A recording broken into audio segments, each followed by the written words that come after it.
Ramadan is the perfect month to not just level up spiritually, but also get your life together, whether it's your mindset, your work, or even your finances.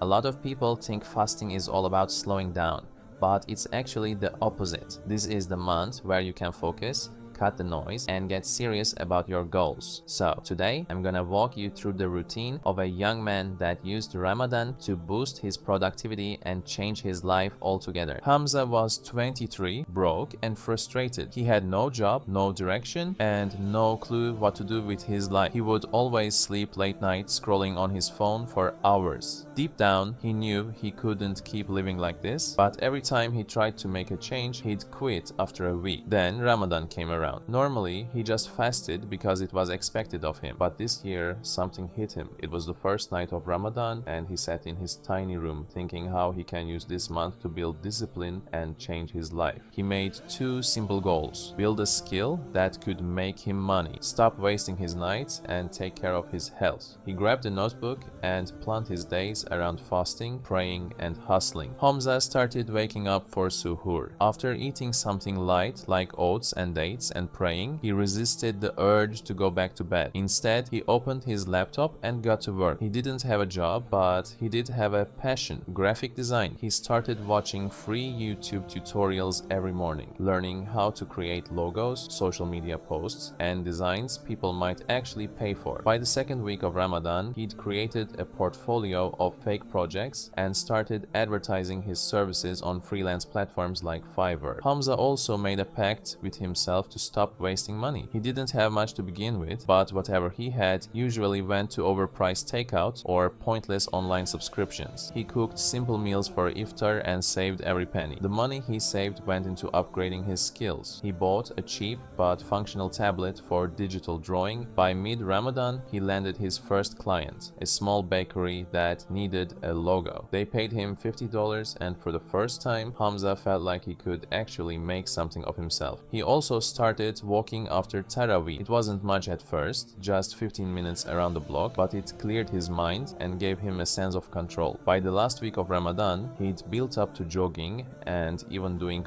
bodyweight exercises in his room. By the end of Ramadan, Hamza wasn't just a guy who spent his days scrolling and feeling stuck. He had landed 3 more design clients, built up a small savings account, and lost 3 kilos. He wasn't rich or ripped, but he had momentum, and for the first time in years, he felt like he was moving forward.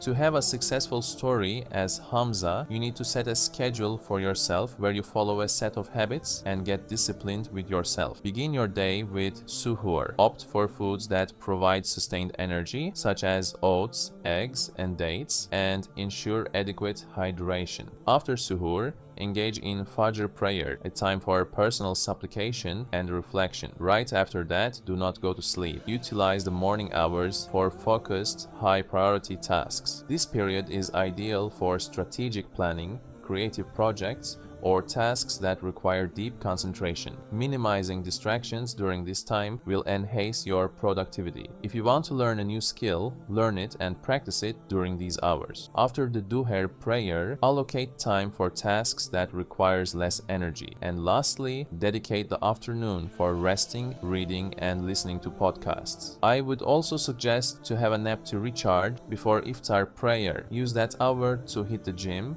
take a walk, or even jog outside. After the iftar, you will be energetic again. It's better to use those few hours before Taraweeh to do tasks that requires a lot of energy.